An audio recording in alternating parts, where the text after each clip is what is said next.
All right, let's jump right in, shall we? We got a big one today. Kansas City Ordinance 231019. Yeah, this one's a real game changer for landlords in KC, especially when it comes to how they screen tenants. Our listener requested this deep dive, wanted us to really get into the nitty-gritty of it all.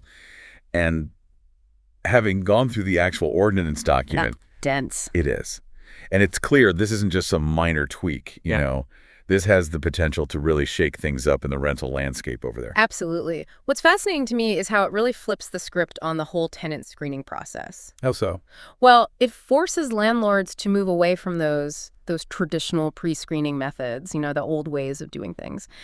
It's all about a much more comprehensive, applicant-focused approach now. So no more just checking boxes off a list. Nope, that's out. Things like advertising a specific tenant profile or even mentioning credit score minimums up front, gone. Wow.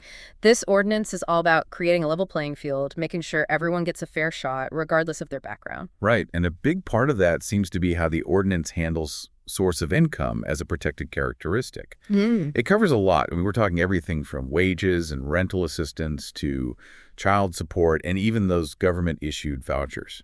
It's incredibly broad. And the key here is that it's not just about accepting these different income sources. It's about applying the same standards across the board. Could you give an example of what you mean? Sure. So let's say a landlord verifies income from a traditional paycheck, right?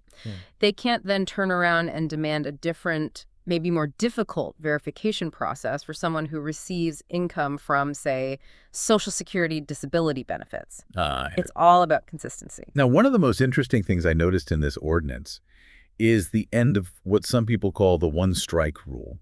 Can you explain what's changed? Sure. So traditionally, landlords could often rely on a single issue to deny an applicant, a past eviction, a low credit score that was often enough.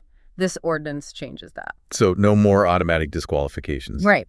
Landlords are now required to look deeper, consider what the ordinance calls mitigating factors. Mitigating factors. Can you give an example? What does that even mean? Absolutely. Let's say an applicant has a previous eviction on their record.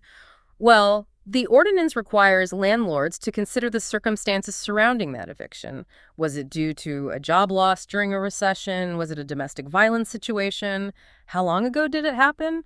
They have to look at the context, the whole picture. So it's less about just finding reasons to say no and more about actually gathering enough information to make a genuinely informed decision. Exactly. And importantly, landlords need to be prepared to justify their decisions, especially when it comes to those protected characteristics we've been talking about. So documentation is key here. It's essential. They need to be able to clearly show how they've considered all these different factors in their decision-making process. Makes sense. This isn't just about following the rules. It's about being able to defend those decisions if they're ever challenged. It sounds like there's a lot for landlords to keep in mind with this new ordinance, especially when it comes to documentation and being able to justify their decisions. But I'm sensing it's not all like doom and gloom for landlords, right? There's still some room for them to make strategic decisions within these new guidelines. Oh, absolutely. While this ordinance definitely puts fair housing practices front and center, it doesn't completely tie a landlord's hands. The key is understanding the nuances of these new requirements and, figuring out how to navigate them strategically. Okay, so for example? Well, the ordinance really emphasizes considering the totality of circumstances when evaluating an applicant, and that gives landlords some leeway in how they weigh different factors. So let's say there's an applicant with a recent eviction on their record, but it was due to a job loss. That alone might not be grounds for denial, but if you factor in other things. Exactly. Let's say that eviction is coupled with a pattern of, say, late rent payments. Even if those payments were eventually made, that combination starts to paint a different picture. And that's what the ordinance is getting at, this holistic approach. It still allows landlords to make reasoned decisions to assess risk, but it requires them to look at the bigger picture. Got it.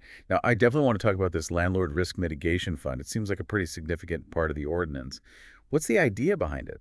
It's designed to address a concern a lot of landlords brought up, which is the financial risk of renting to tenants who might have been considered higher risk under those old, more traditional screening methods. This fund is meant to offer a kind of safety net, financially speaking. So if a landlord rents to a tenant and that tenant ends up not fulfilling their lease obligations, they might be able to recoup some of their losses through this fund. That's the gist of it, yes. The ordinance goes into detail about how the fund works, the specific criteria for accessing it, that kind of thing.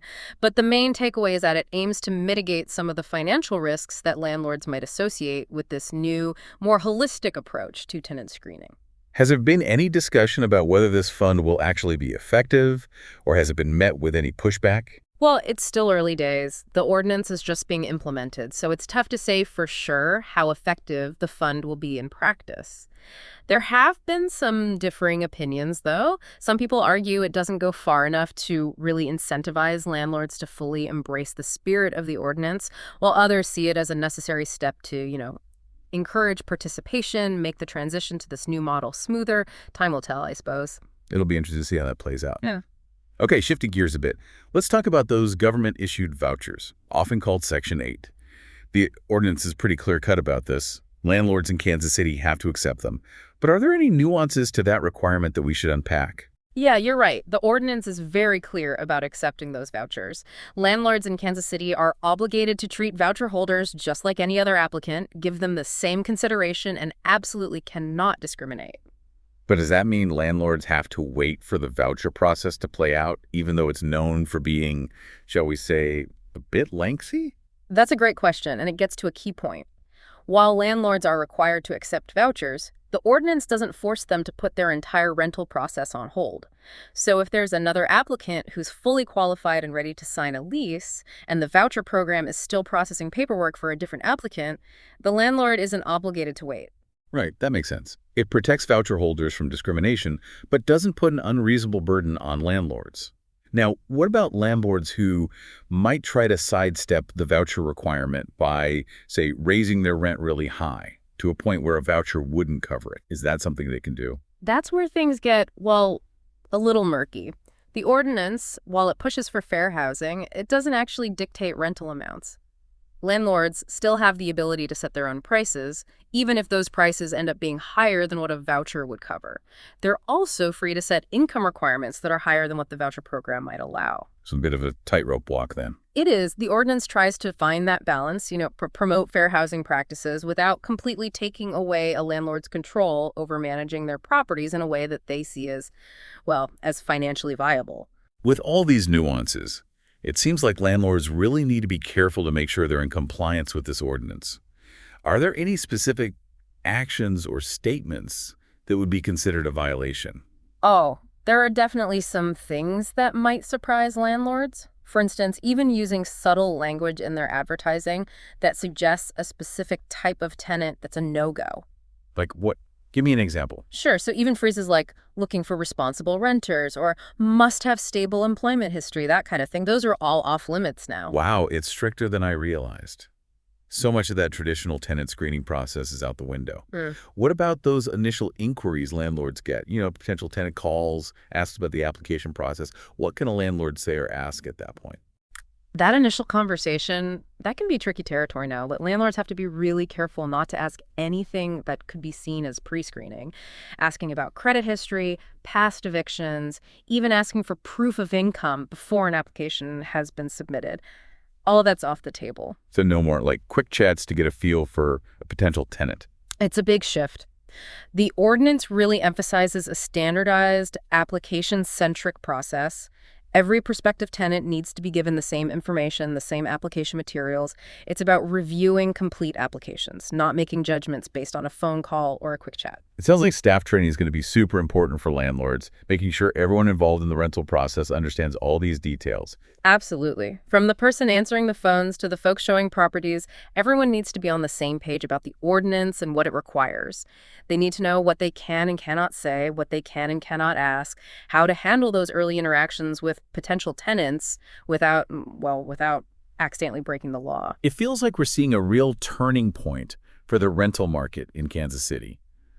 This ordinance isn't just a new set of rules, it's potentially a fundamental shift in how landlords operate and how tenants access housing in the city. It's definitely a move towards a more standardized system, a more objective system in a lot of ways. Now, whether it'll actually achieve those goals, expand housing opportunities, curb discrimination, without creating unintended consequences for landlords or the market as a whole, that remains to be seen.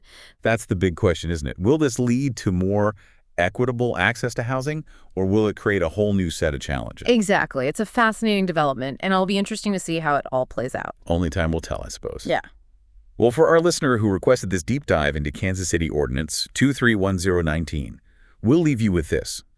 Keep a close eye on how things evolve in Kansas City, how the dynamics between landlords and tenants change. Will this ordinance ultimately lead to a fairer, more transparent housing market? That's the question we're all left with, and it's a conversation worth continuing.